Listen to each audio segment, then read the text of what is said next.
Hallelujah. प्रत्येक को जीशु ख्रीष्ट नाम आज बड़ दिन शुभेच्छा ज्ञापन करे। विश्वास करे आपण माने समस्ते कुशल रे पुणी आज जीशु ख्रीष्ट जन्म जयंती पालन करू करू तांकरी उपस्थिति को अनुभव करने निमंते योग्य मणि तांकरी शरणागत होइछन्ति। प्रिय बंधुगण, यह एक आनंददायक विषय जे आमान निमंते परमेश्वर मनुष्य रूप धारण करी ए जगत मध्य को आसिले आमान को पाप उद्धार करने निमंते से मनुष्य रूप धारण करे। आमरे धर्मशास्त्र देखु से ईश्वरंकर प्रतिमूर्ति व निज मनुष्य रूप धारण करी ए जगत मध्य ईश्वरत्व प्रकाश करे।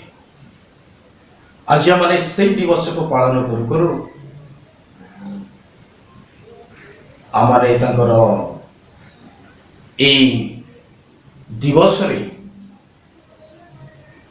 एक स्वतंत्र विषय को अनुध्यान करने को चाहूँ। अनुरोध करे आपण माने ध्यानर सहित अल्प समय मो सहित रुहंतु जद्वारा आमने जीशु ख्रीष्टर जन्मर एक निगूढ़ महत्व विषय को आज आलोचना करबा। ख्रीष्टरे प्रिय भाई एवं भौणी माने आमने जो माने अनेक दिन जीशु ख्रीष्ट को निजर त्राणकर्ता भाव ग्रहण करिछु जो माने अनेक वर्ष है ए जगत मध्य गोटे ख्रीष्ट विश्वासी ख्रीष्ट परिवार ख्रीष्टीय मंडली भाव परिचित आमने एपरी जन्म जयंती अनेक थर अतिक्रम कर आसीछु। जीशु ख्रीष्टर जन्म दिवस को अनेक थर आमने पालन कर आसीछु।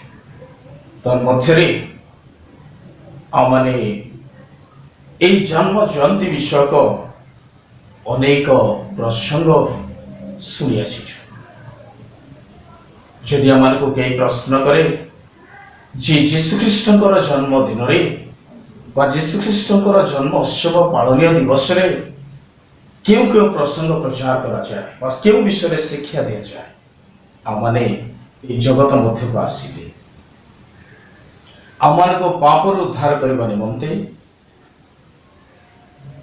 से मनुष्य रूप धारण करे। आमरे धर्मशास्त्र देखु से ईश्वरंकर प्रतिमूर्ति व निज मनुष्य रूप धारण करी ए जगत मध्य ईश्वरत्व प्रकाश करे। आज माने से दिवस को पालन करू करू आमरे तांकर ए दिवस रे एक स्वतंत्र विषय को अनुध्यान करने को चाहूँ। अनुरोध करे आपण माने ध्यानर सहित अल्प समय मो सहित रुहंतु जद्वारा आमने जीशु ख्रीष्टर जन्मर एक निगूढ़ महत्व विषय को आज आलोचना करबा। ख्रीष्टरे प्रिय भाई एवं भौणी माने आमने जो माने अनेक दिन जीशु ख्रीष्ट को निजर त्राणकर्ता भाव ग्रहण करिछु जो माने अनेक वर्ष है ए जगत मध्य गोटे ख्रीष्ट विश्वासी ख्रीष्ट परिवार ख्रीष्टीय मंडली भाव परिचित आमने एपरी जन्म जयंती अनेक थर अतिक्रम कर आसीछु। जीशु ख्रीष्टर जन्म दिवस को अनेक थर आमने पालन कर आसीछु। तन्मध्यरे आमने ए जन्म जयंती विषयक अनेक प्रसंग शुणी आसीछु। यदि आमान को कई प्रश्न करे जे जीशु ख्रीष्टर जन्म दिन रे बा जीशु ख्रीष्टर जन्म उत्सव पालनीय दिवस रे क्यों क्यों प्रसंग प्रचार करा जाए ବା କେଉଁ ବିଷୟରେ ଶିକ୍ଷା ଦିଆଯାଏ ଆମମାନେ ନିର୍ଭୁଲ ଭାବରେ କହିପାରିବା ଯେ ଏହି ଦିବସରେ ପୂର୍ବ ଦିଗରେ ଦେଖିଥିବା ପୂର୍ବ ଦିଗରେ ଉଦିତ ହୋଇଥିବା ତାରକା ବିଷୟରେ ଯାହା ପଣ୍ଡିତମାନେ ଦେଖି ଯୀଶୁଖ୍ରୀଷ୍ଟଙ୍କର ଜନ୍ମସ୍ଥାନ ଅଭିମୁଖେ ଯାତ୍ରା କରିଥିଲେ, ହେରୋଦ ରାଜାଙ୍କ ନିକଟକୁ ଯାଇଥିଲେ, ପୁଣି ଯୀଶୁଖ୍ରୀଷ୍ଟଙ୍କର ଜନ୍ମସ୍ଥଳକୁ ପହଞ୍ଚିଥିଲେ। ସେହି ତାରକା ବିଷୟରେ, ହେରୋଦ ରାଜାଙ୍କ ବିଷୟରେ, ପଣ୍ଡିତମାନଙ୍କ ବିଷୟରେ, ମେଷପାଳକମାନଙ୍କ ବିଷୟରେ, ଯୀଶୁଖ୍ରୀଷ୍ଟଙ୍କର ଶୈଶବ ଅବସ୍ଥା ବିଷୟରେ, ମରିୟମ ବିଷୟରେ, ପୁଣି ମରିୟମ ଯେ ଅନୁଢା କୁମାରୀ ଏ ବିଷୟରେ, ମରିୟମଙ୍କ ନିକଟକୁ ଦୂତ ଆସି ଅନୁଗ୍ରହର ପାତ୍ରୀ ବୋଲି ସମ୍ଭାଷଣ ଦେବା ବିଷୟରେ, ଏହି ସମସ୍ତ ବିଷୟରେ ଆମମାନେ ସୁସମାଚାର ଶୁଣିଥାଉ ବା ପ୍ରସଙ୍ଗ ଶୁଣିଥାଉ। ଏହା ଆମମାନେ ନିଶ୍ଚୟ ଧୈର୍ଯ୍ୟର ସହିତ କହିପାରିବା। ଆଉ ଆମମାନଙ୍କର ଏହି ଜନ୍ମ ଜୟନ୍ତୀ ବା ଜନ୍ମ ଦିବସ ଆମମାନେ ଅତିକ୍ରମ କରୁ କରୁ ଏହି ସମସ୍ତ ପ୍ରସଙ୍ଗ ସହିତ ଅତି ସୁପରିଚିତ ଅଟେ। ଏହା ସହିତ ନୂଆ ପୋଷାକ, ପୁଣି ବିଭିନ୍ନ ପ୍ରକାର ପିଠାପଣା, ଆଉ ନିଜ ବନ୍ଧୁବାନ୍ଧବ, ପରିବାର ବର୍ଗ, ନିଜର ସମ୍ପର୍କୀୟମାନଙ୍କ ସହିତ ଆନନ୍ଦ ଉପଭୋଗ କରିବା, ଏହି ସମସ୍ତ ବିଷୟ ଆମମାନଙ୍କ ଜୀବନର ଅତି ପରିଚିତ ବିଷୟ ବା ଅନୁଭବୀ ବିଷୟ ହୋଇଆସିଛି। ଆମମାନଙ୍କ ଜୀବନ କାଳ ମଧ୍ୟରେ ଅତିକ୍ରମ କରିଥିବା ଗୋଟି ଗୋଟି କରି ସମସ୍ତ ଏହି ଖ୍ରୀଷ୍ଟ ଜୟନ୍ତୀକୁ ଯଦି ଆମେ ସ୍ମରଣ କରିବା, ପୁଣି ସେହି ବିଷୟରେ ଆଲୋଚନା କରିବା, ତାହେଲେ ଆମମାନଙ୍କର ଏହି ପାଳନୀୟ ଦିବସ ସେହି ସ୍ଥାନରେ ସମାପ୍ତ ହୋଇଯାଏ ଯେଉଁ ସ୍ଥାନରେ ଆମମାନେ ଯୀଶୁଖ୍ରୀଷ୍ଟଙ୍କୁ ନିଜର ତ୍ରାଣକର୍ତ୍ତା ବୋଲି ମନ, ଆତ୍ମା, ଶରୀର, ପ୍ରାଣ ଦେଇ ସେବା କରିବାର ବା ତାଙ୍କଠାରେ ସମର୍ପିତ ହୋଇ ଯୀଶୁଖ୍ରୀଷ୍ଟଙ୍କ ନିକଟରେ ନିଜକୁ ଭେଟି ଦେବା ବିଷୟ ଆମମାନଙ୍କୁ କୁହାଯାଏ। ପୂର୍ବ ଦେଶର ପଣ୍ଡିତମାନେ ଶିଶୁ ଯୀଶୁଙ୍କ ନିକଟରେ ପହଞ୍ଚିଲେ, ପୁଣି ସେମାନେ ଆପଣା ଆପଣା ବେଡ଼ି ଫିଟାଇ ସୁନା, କୁନ୍ଦୁରୁ, ଗନ୍ଧରସ ଅର୍ପଣ କରି ତାହାକୁ ପ୍ରଣାମ କଲେ। ଆମମାନଙ୍କର ସମସ୍ତ ଖ୍ରୀଷ୍ଟମାସ ବା ଜନ୍ମ ଜୟନ୍ତୀ ଏଇଠାରେ ସମାପ୍ତ ହୋଇଯାଏ।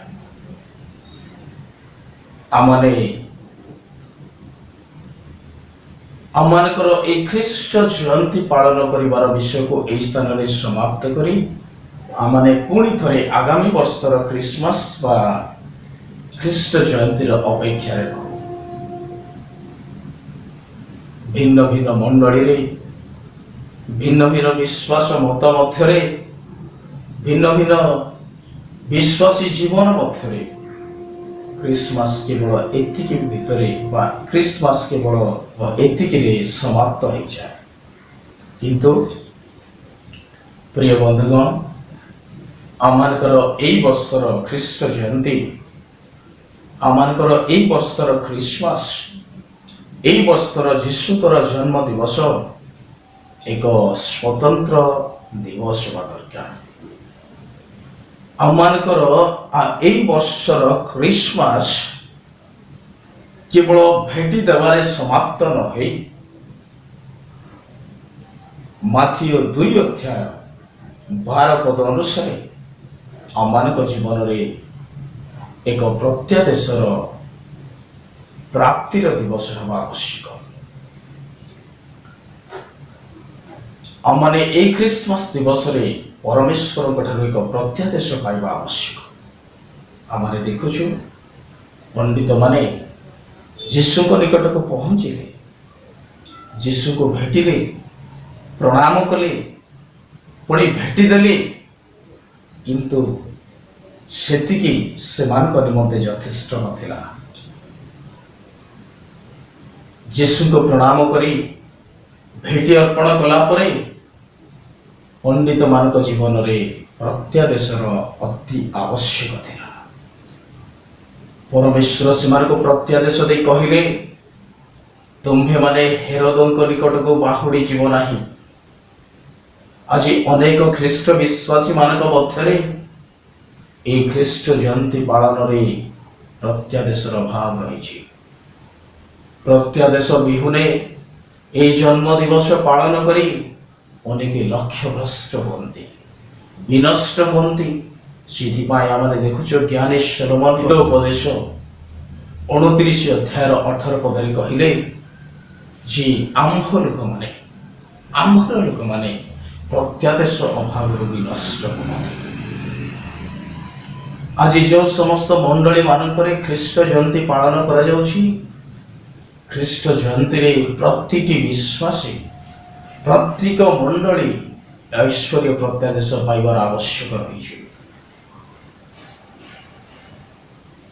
ଖ୍ରୀଷ୍ଟମାସ ପାଳନ କରିବା ଯଥେଷ୍ଟ ନୁହଁ, ନୂଆ ପୋଷାକ ପିନ୍ଧିବା ଯଥେଷ୍ଟ ନୁହଁ, ଘରେ ପିଠାପଣା କରି ଖାଇବା ଯଥେଷ୍ଟ ନୁହଁ, କି ବନ୍ଧୁ ବାନ୍ଧବ ନିଜ ପରିବାର ବର୍ଗ ଲୋକମାନଙ୍କ ସହିତ ଆନନ୍ଦ କରିବାର ଯଥେଷ୍ଟ ନୁହଁ, କିମ୍ବା ଜାଗତିକ ସୁଖ ସମ୍ପଦରେ ଆଉଜି ପଡ଼ି ଜାଗତିକ ମନା ହୋଇ ଘରକୁ, ପୁଣି ଗିର୍ଜା ଘରକୁ ଅତି ସୁନ୍ଦର ଭାବରେ ସଜେଇ ଚକମକ ଆଲୋକରେ ଆଲୋକିତ କରି ସେଥିରେ ସନ୍ତୁଷ୍ଟ ହେବାର ବିଷୟ ନୁହଁ।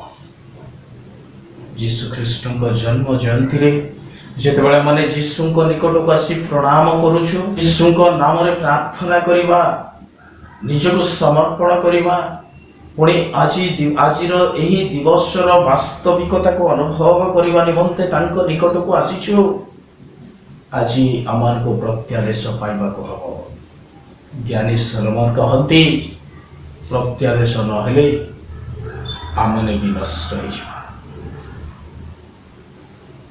ଯଦି ପରିବାରରେ ବାପା ମାନେ, ମା ମାନେ ଆଜି ଏହି ଜନ୍ମ ଜୟନ୍ତୀରେ ସେମାନଙ୍କ ପରିବାର ନିମନ୍ତେ, ସେମାନଙ୍କ ବ୍ୟକ୍ତିଗତ ଜୀବନ ନିମନ୍ତେ ପ୍ରତ୍ୟାଦେଶ ପାଇବେ ନାହିଁ, ସେମାନେ ନିଶ୍ଚୟ ହେରୋଦ ରାଜାଙ୍କ ନିକଟକୁ ବାହୁଡ଼ି ଯିବେ। ସେମାନେ ନିଶ୍ଚୟ ପ୍ରତ୍ୟାଦେଶ ଭାବରୁ ବିନଷ୍ଟ ହେବେ। ଆପଣମାନଙ୍କ ପରିବାର ମଧ୍ୟରେ ରହୁଥିବା, ଆପଣମାନଙ୍କ ପରିବାର ସଦସ୍ୟମାନେ, ଆପଣମାନଙ୍କ ପରିବାର ମଧ୍ୟରେ ଥିବା ଯୁବା ଯୁବତୀ ପୁଅ ଝିଅମାନେ ଯଦି ଏହି ଜନ୍ମ ଜୟନ୍ତୀରେ ଐଶ୍ୱର୍ଯ୍ୟ ପ୍ରତ୍ୟାଦେଶ ନ ପାଆନ୍ତି, ତାହେଲେ ମନେ ରଖନ୍ତୁ, ସଲୋମନ କହନ୍ତି ଏହା ଏକ ଶୋଚନୀୟ ବିଷୟ। ପ୍ରତ୍ୟାଦେଶ ବିନା ବିନଷ୍ଟ ହେବାର ସମ୍ଭାବନା ରହିଛି। ତେଣୁ ଆପଣମାନେ ଆଜି ଏହି ଜନ୍ମ ଜୟନ୍ତୀକୁ, ଯୀଶୁ ଖ୍ରୀଷ୍ଟଙ୍କର ଜନ୍ମ ଦିବସକୁ କି ପ୍ରକାର ଭାବରେ ପାଳନ କରୁଛନ୍ତି, ଆପଣମାନେ ବିବେଚନା କରନ୍ତୁ। ମୋ ଜୀବନରେ ମୁଁ ଅନେକ ଜନ୍ମ ଜୟନ୍ତୀକୁ ଅତିକ୍ରମ କରି ଆସିଛି। ପୁଣି ଏହି ସମସ୍ତ ଜନ୍ମ ଜୟନ୍ତୀ ମଧ୍ୟରେ କେବଳ ଆନନ୍ଦ, କେବଳ ବିଭିନ୍ନ ପ୍ରକାର ମହୋତ୍ସବର ବିଷୟ, କେବଳ ନିଜ ବନ୍ଧୁବାନ୍ଧବ, ପରିବାର ବର୍ଗ, ନିଜ ସାଙ୍ଗସାଥୀ ମାନଙ୍କ ସହିତ ଆନନ୍ଦ କରିବାର ବିଷୟ ଦେଖିଛି। କିନ୍ତୁ ମୋ ଜୀବନରେ ମଧ୍ୟ ମୁଁ ଏହି ପ୍ରତ୍ୟାଦେଶ ପାଇବାର ଅନୁଭୂତି କେବେ ପାଇନଥିଲି। କିନ୍ତୁ ଏହି ବର୍ଷ ଯେତେବେଳେ ମୁଁ ପରମେଶ୍ୱରଙ୍କ ନିକଟରେ ପ୍ରାର୍ଥନା କଲି ଯେ ପ୍ରଭୁ, ହେ ପରମେଶ୍ୱର, ଏହି ବର୍ଷର ଏହି ଜନ୍ମ ଜୟନ୍ତୀ ମୋ ଜୀବନରେ, ମୋ ମଣ୍ଡଳୀ ମଧ୍ୟରେ, ମୋ ପରିବାର ମଧ୍ୟରେ ଯେପରି ଏକ ସ୍ୱତନ୍ତ୍ର ବିଷୟ ହବ, ଏଥିପାଇଁ ତୁମେ ମୋତେ ବାକ୍ୟ ଦିଅ, କଥା କୁହ। ଆଉ ସେହି ସମୟରେ ପରମେଶ୍ୱର ଏହି ବର୍ଷ ନିମନ୍ତେ ମୋ ଜୀବନରେ, ମୋ ଜୀବନ ପାଇଁ, ମୋ ପରିବାର ନିମନ୍ତେ, ମୋର ମଣ୍ଡଳୀ ନିମନ୍ତେ, ପୁଣି ଆପଣମାନଙ୍କ ନିମନ୍ତେ ଏହି ବାକ୍ୟ ପ୍ରଦାନ କରିଛନ୍ତି ଯେ ଏହି ଜନ୍ମ ଜୟନ୍ତୀ ପାଳନ କରୁ କରୁ ଆମମାନେ ପରମେଶ୍ୱରଙ୍କ ଠାରୁ ପ୍ରତ୍ୟାଦେଶ ପାଇବାର ଆବଶ୍ୟକ ରହିଛି। ଯଦି प्रत्यादेश भाव में आपण माने एई जन्म जयंती को पालन करिवे जागतिक एन्जॉयमेंट करी ए पर्व को आपण माने समाप्ति करिवे मन रखंतु ज्ञानी सोलोमन कहंती प्रत्यादेश भाव विनष्ट होवार संभावना रही तेणु आज ए वर्षर क्रिसमस ए वर्षर जीशुख्रीष्टर जन्म दिवस आपण मान निमंते आपण मान परिवार निमंते आपण मान व्यवसाय निमंते आपण मान चाकरी निमंते आपण मान प्रतिटी विषय निमंते एक प्रत्यादेशर विषय आपण माने ईश्वर को प्रत्यादेश पाइबा निमंते अपेक्षा करंतु ईश्वर को प्रत्यादेश पाइबा निमंते प्रार्थना करंतु परमेश्वर को निकट रे कांदंतु परमेश्वर को निकट रे निज को समर्पण करंतु पुणी निवेदन करंतु एई वर्षर एई जन्म जयंती आपण मानक प्रत्येकक निमंते आशीर्वादर एक प्रत्यादेशर जन्म जयंती हो जद्वारा आपण माने अपना अपना जीवन मध्य एक आश्चर्य विषय अनुभूति पाइबे ए ऐश्वर्य प्रत्यादेशर अनुभूति पाइबे